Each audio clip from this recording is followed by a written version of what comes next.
Hello, everyone. Welcome back. Today, we're talking about the mean value theorem. So, our goals understand first something called Rolle's theorem, which is actually an example of the mean value theorem, then talk about the mean value theorem itself.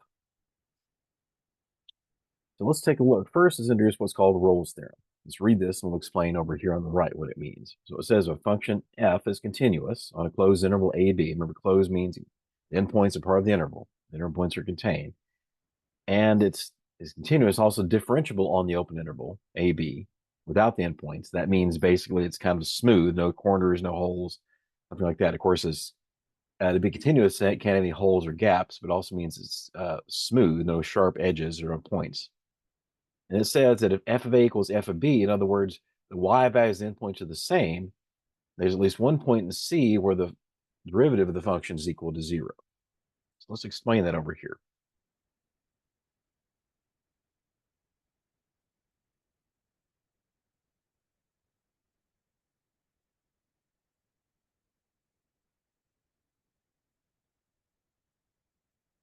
Okay, so here's the idea. So let's say you have some function.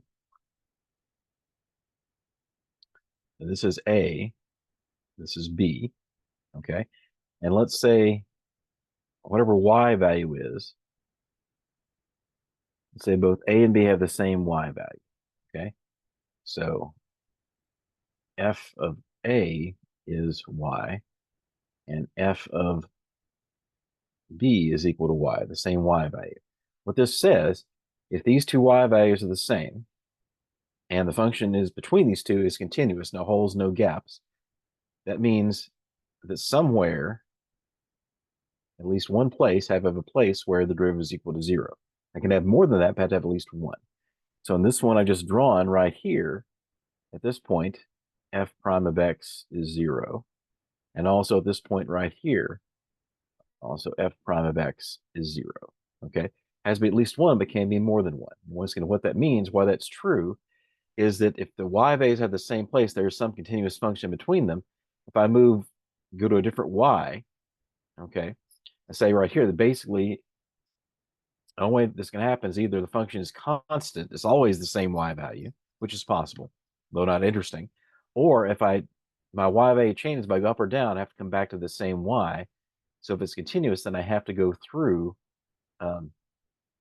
have to have a place where the function turns around smoothly, and that's going to be where the derivative is 0.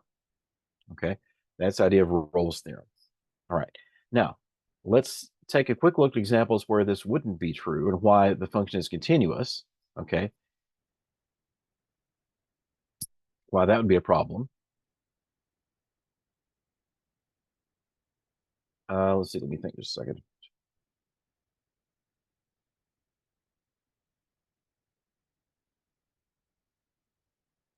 Yeah. So,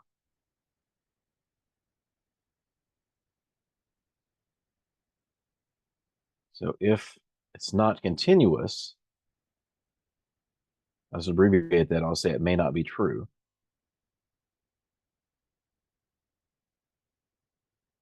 So let's take a look at an example like that, where that could be the case. Okay. In fact, we'll do a pretty similar one. So once again, let's say you have here's A and here's B. Let's say A and B are the same Y values before. Okay. But let's say at a function, even just simply kind of like this, got a hole in it. Okay. Maybe that's where it turned around, but there's a hole in it. Okay. That's one example. It's not continuous. So in this case, f prime of x is not equal to 0 anywhere. So once again, Rolle's theorem doesn't apply here because it's not continuous. If it was continuous there, it would apply. Okay. Now, also, what's the other case if I'll say if the function is not smooth? Remember, smooth basically there's a technical that essentially means there's no corners. So if it's not smooth, the function has a sharp point.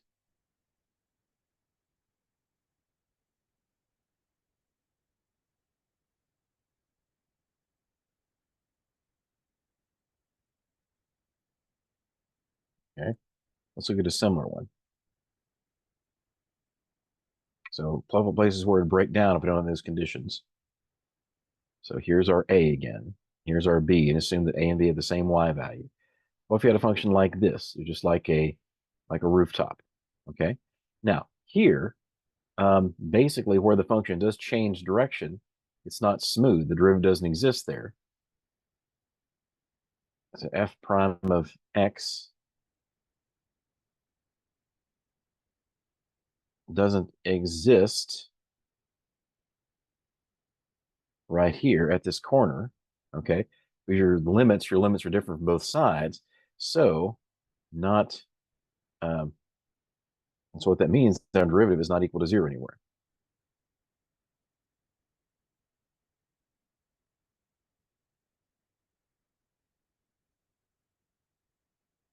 Okay. That's why it's important to have the function being both continuous and essentially kind of smooth, the differentiable everywhere. It's not differentiable at this point at a corner. So make sure it's differentiable everywhere. Okay. But as long as those things are true, it's smooth and continuous, you guarantee you have a place where the derivative is 0. Okay. Now, let's talk about the mean value theorem. Also, one more thing about Rolle's theorem is essentially my second point here. Theorem tells us, doesn't tell us how to find where that place is 0. It just tells us such a place exists.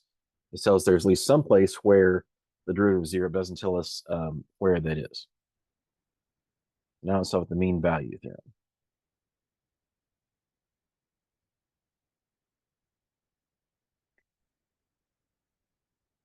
Okay, so the mean value theorem, basically Rolle's theorem is just an example of the mean value theorem. So the mean value theorem similarly says, once again, a function is continuous and on a closed interval a to b with endpoints, and differentiable, once again, smooth, no corners on the open interval from a to b without the endpoints. There's some point where this is true. Basically, what this says is this is basically the slope. Remember, the derivative of the slope of the tangent line. And so this is actually the slope of the line between your endpoints, b and a. Okay, this is from the slope formula. So let's draw a picture over here, what this should look like. Give an example. So let's say we have, this time the only difference here is the y values for a and b don't have to be the same. Let's say this is a, this is b, okay? And let's say our function does something like this, okay? Now, if I draw the line through from a to b, okay, the slope of that line is equal to f of b minus f of a over b minus a. That's from the slope formula. The slope of that line is between those 2 points, a and b, is that, okay? And all this says there's some point, at least one point in this interval, where the slope of the tangent line, some point c, can be more than one, where the slope of the tangent line equals the slope of the line that goes through a and b. Okay? As I said, Rolle's theorem is just an example of this where a and the y values for a and b are the same. Okay, but that's what it says. Now, also, it can break down the same way. Okay, in the same way, if your function isn't continuous, this doesn't have to be true.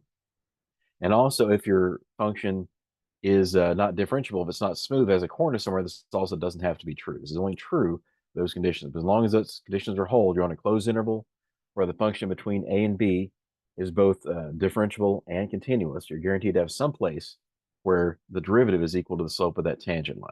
Okay, basically the average rate of change between a and b. That's also what that is, the average rate of change. Those are guaranteed to be the same. Okay, so now let's take a look at a couple of quick examples of kind of how we can use this. All right, so number one, let's take a look at a function.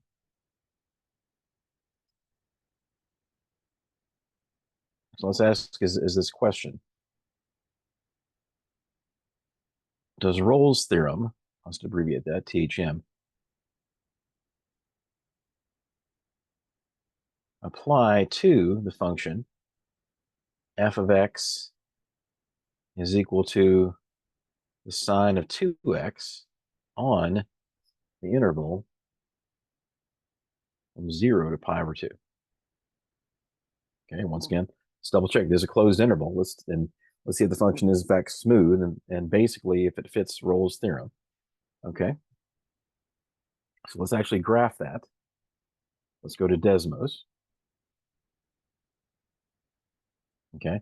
Remember, Desmos' default setting is on radians. So they can always check. Look on the little wrench here. You see it's clicked on radians. You want to change to degrees, just do that. We'll leave it on radians for now. Okay, click anywhere to get rid of that. So y equals the sign. I'm in parentheses here to make sure it indicates it's taking the sign of 2x. Let's zoom in a bit. I mean, not quite so much. So that's pi over 2 right here. Yeah. So basically, notice from 0 to 2 pi, the y values are the same. It's obviously is continuous on that. Okay. And the y values are the same. So Rolle's theorem does apply.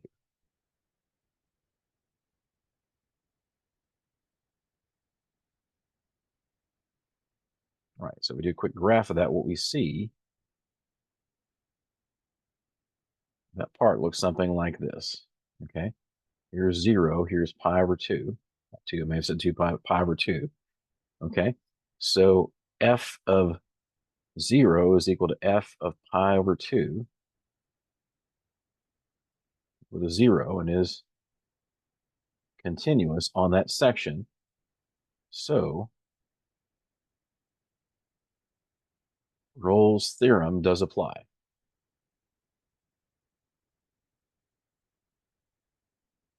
Okay.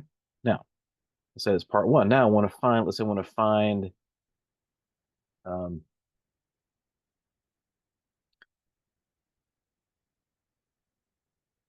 the point or points. Note that is point and put in parentheses s. You see the words mean point or points.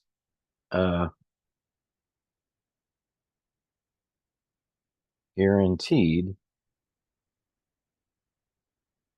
to exist. Okay. So basically, you want to find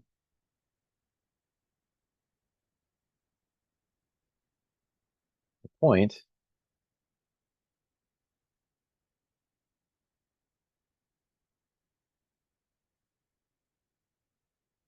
that makes f of x equal to 0. Okay. So if you learn about, see my other video or learn elsewhere about critical values, that's basically want to find the critical value. Okay. So first, let's do f prime. So f of x is the sine of 2x. Okay. So let's do the chain rule. So the derivative of sine of something is cosine of something. Then from the chain rule, the derivative of 2x is 2. And so this is going to be 2 times the cosine of 2x. Okay. And then what we need to do is solve 2 times the cosine of 2x is equal to 0. Okay. Now, let's divide both sides by 2 and get rid of the 2 in front. And so now we just have the cosine of 2x is equal to 0. All right, now I want to think about what values can we plug in, can we double that'll make that 0. Okay, so think about where is cosine. Let's go back and take a look at our graph. Let's actually turn this off for just a second. Let's just graph cosine. Remember, where is cosine 0? If you remember, cosine is 0, basically multiples of pi over 2. Okay, so right there, pi over 2 at 0, negative pi over 2, 3 pi over 2, 5 pi over 2, and so forth. So cosine is 0. That's multiples of pi over 2. So what we want to do then is find the value that, if we double that, this is 2x, not just x, but 2x. Okay, so cosine of x equals 0 at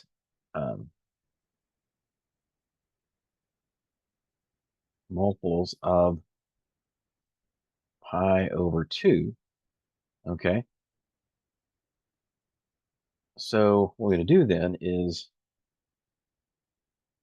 find out 2 times what value is going to give us pi over 2. Okay, so what value is going to give us pi over 2? Oops, I actually just gave it away, pi over 4, but pi over 2. So basically looking for something that's going to give us pi over 2. So 2 times that, divide this by 2. And so that's going to be pi over 4. So on this interval, remember original interval was just 0 to pi over 2.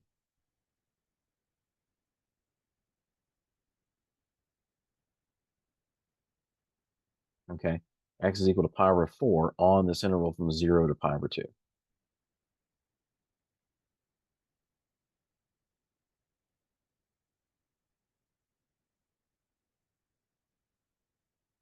So f of pi over 4 is equal to f prime of pi over 4 is equal to 0. Okay, we can actually check that as well. Okay, let's actually graph that. So we're graphing, remember, don't forget the 2 in front. Y equals 2 times the cosine 2x. Let's graph both these originals. The originals is the red one is the original from 0 to pi over 2.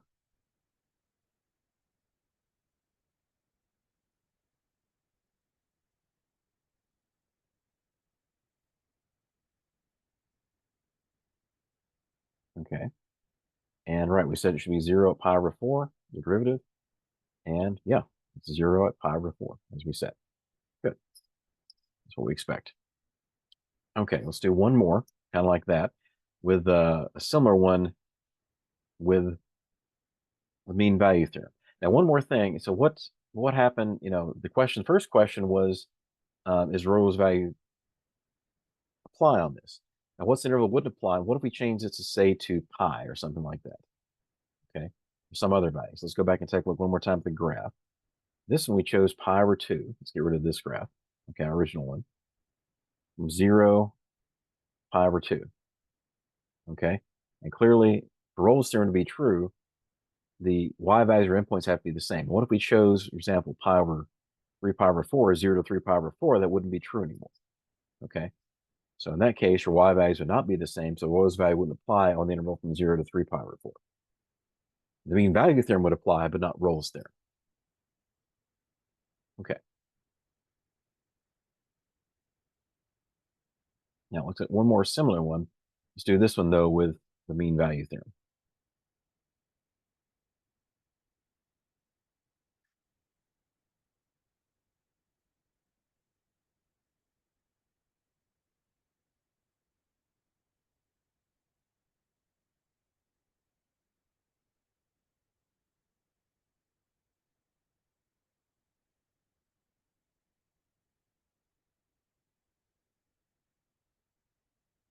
Okay, let's look at this one. So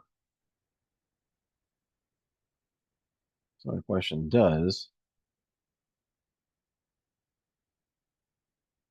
the mean value theorem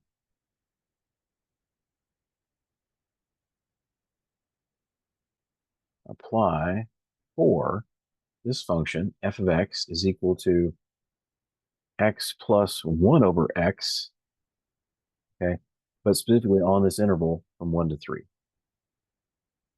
Okay, now the questions you have to ask, basically, is this continuous? It's definitely on a closed interval, so is this continuous? So let's graph it and find out if it is continuous on that interval.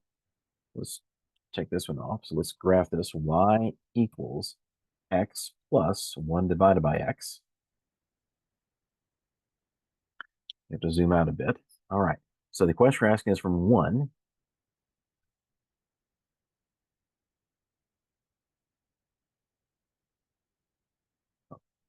We're at 1 to 3. Okay.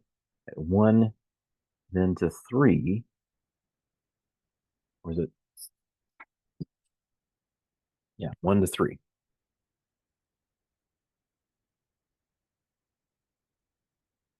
Okay. There we go. 3 and 3.33. All right. So that's our interval right there. And clearly it is continuous, okay, on that interval. All right.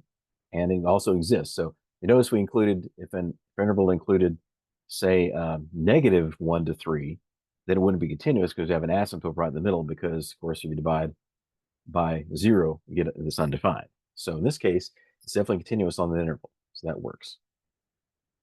Let's go back. So our graph looks something, just that part of the graph is not very interesting, but it looks something kind of like this. Okay, so is continuous. So the theorem, I'll just said writing, I'll just say the theorem applies. Okay, now like we did before, if the question was what find the value that where it does apply,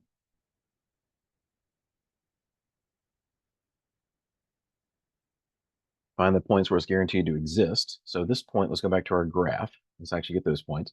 This point is 1, 2, and I said this point here at 3, like 3 and 3.333. Actually, I can label that point as well, so it'd be easier to see. So 3, 3.333.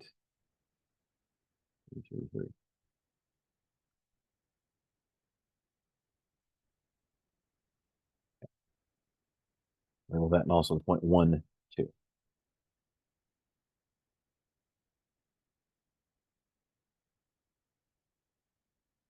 Okay.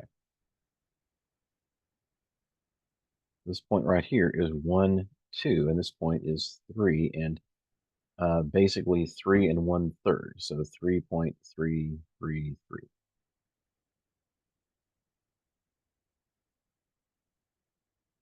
No.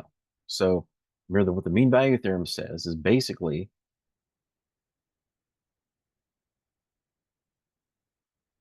the slope of that line gotta be the same as the derivative. So first, let's find the slope of that line. Okay.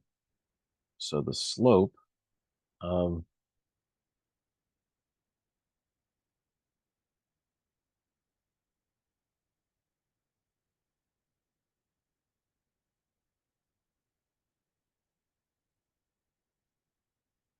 between these 2 points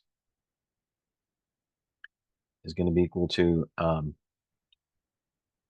f of b, which is 3.333. So we're doing this right here, minus 1 over 3 minus 1. Okay.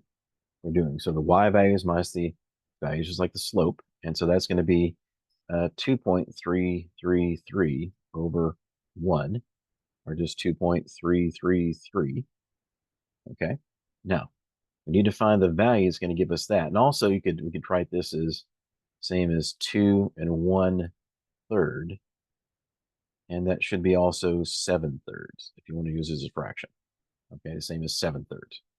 Okay, so now what that means then, what this says, there's some point it's going to be the same as that. So we want to find um,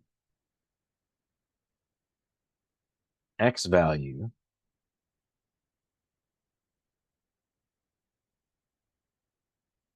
that gives us, so unlike Rolle's theorem, instead of finding the value that gives us 0, we'll find the x value, that the derivative value that gives us this. F prime of x is equal to 7/3. Okay, so obviously we need to find f prime first. Let's go back and look at our function. Remember, our function was x plus 1 over x. So first, I'm going to write it this way. So f of x is going to be x plus x to the negative 1. Then I'm going to take the derivative. So the derivative, of course, of that is just 1, plus, then the derivative of this, of course, is negative 1 times x, and then subtract 1, negative 2. And so that's going to be 1 minus 1 over x squared. Okay? Now, what we want to do then is solve f prime of x is equal to 7/3, just like finding a critical value, except instead of setting it equal to 0, set it equal to 7/3. Okay, so what we have then is 1 minus 1 over x squared is equal to 7/3. Now, you maybe remember what to do with this. You may have seen too many of these. Of course, also remember here, x can't be 0. That can't be a solution. We'll make this undefined. What I do is basically multiply everything by your LCD. Hope that sounds familiar. That's going to be 3x squared. Multiply both sides by that. And it looks like we'll soon be out of paper, but that's okay. So 3x squared times 1 minus 1 over x squared. Then over here, the same thing, 3x squared times 7/3. Let's do the right-hand side first, it's a bit quicker. 3's cancel out. We have 7x squared. Then here, if I distribute this, we have 3x squared. And then if you distribute it right here, x squareds cancel out minus 3. So let's clean this up a bit more. And so this is going to be, hang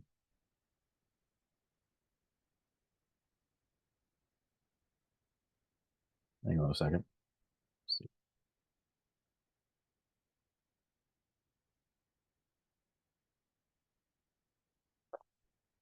Give me a second. Something doesn't look right. Let's see if that works.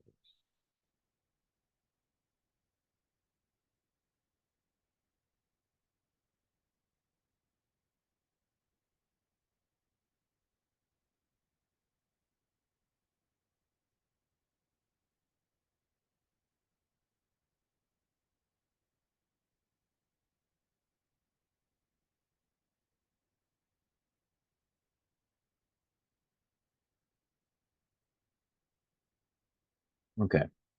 Hang on. Let me actually, I'm going to have to pause this just a second. Let me check on something. So hopefully you won't notice much of a difference. Okay, welcome back. I had to take a break. I realized I made a mistake up here. Something wasn't going to work out right. So if I did this way, it looks like there's going to be the imaginary solution, which wouldn't make any sense, but I think I see what happened. Made a small mistake right here. When I did this should be, of course, 3 minus 1 should be 2. And so that's going to be,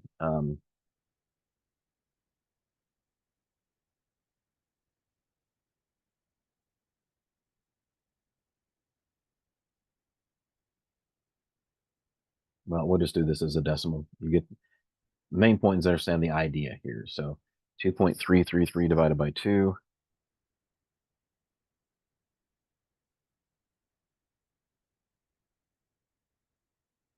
Okay, so this is actually going to be now 1.1665. Okay, so we'll just do this as a decimal, not as a fraction.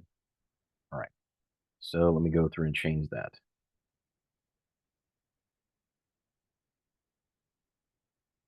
So 1.1665. Just have to do this as a fraction. It'll still work. You get the basic idea of how this works. So 1.1665.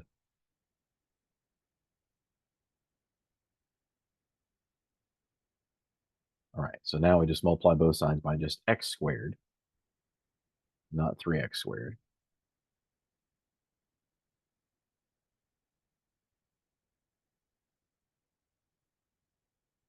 Okay, so now we're back where we are.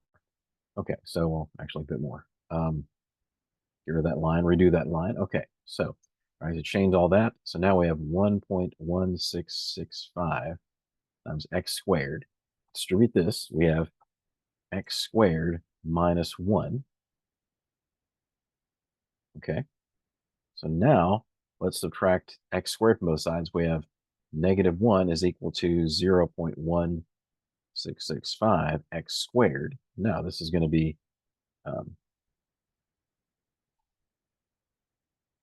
what is going on? I apologize. I have to pause it again. Give me a second.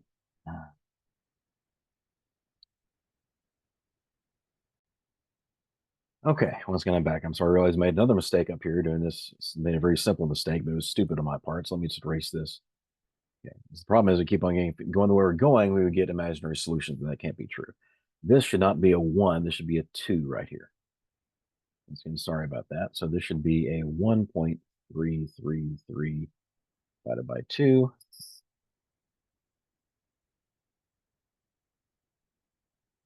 And that should be 0.6665. Okay, so let's try that one more time. And I apologize. This is just one of those days. It happens sometimes.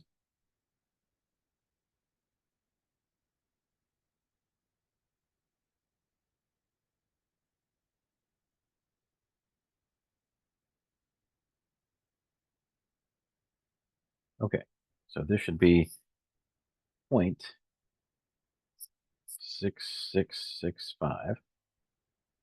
And it should be times 0.6665. Okay, most everything else works the same way. So once again, we multiply by both sides of our common denominator, which in this case is just x squared. So 0.6665. This side I have 0.6665 665 x squared.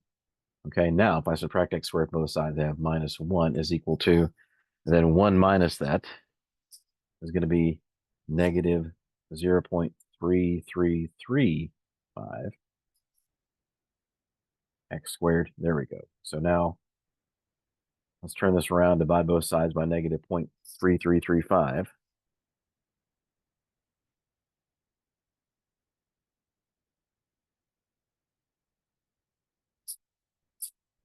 And that looks like that's going to be about 2.998. And most likely should have been just 0.3. So let's just call it 3.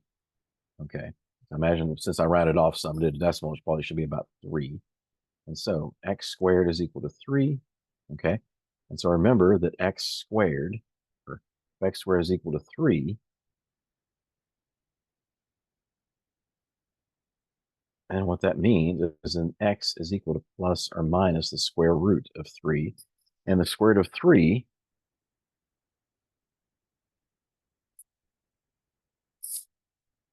is approximately plus or minus 1.732. So I actually have 2 points that make that true. Okay, so let's go back to our graph. Now in this case, well, we have 2 points, of course, solving the function. Now if you notice this case, we got a plus and a minus value, about 1.7. That 1.7 should be about right here. Okay, I got a minus value, so actually on this interval, 1, 3,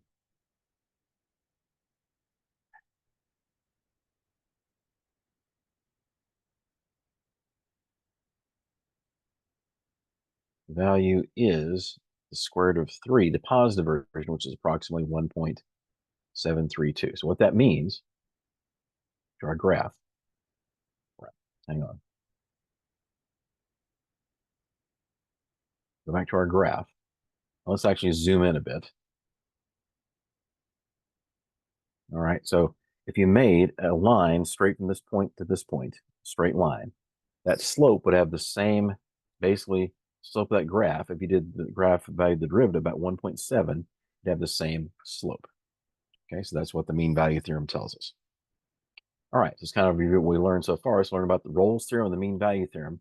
And basically, Rolle's theorem is an example of the mean value theorem. It says that basically, if you have a continuous function on a closed interval, then you take the slope of the line between points A and B, or between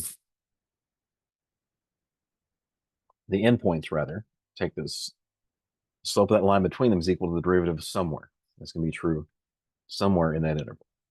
Thank you. Have a good day.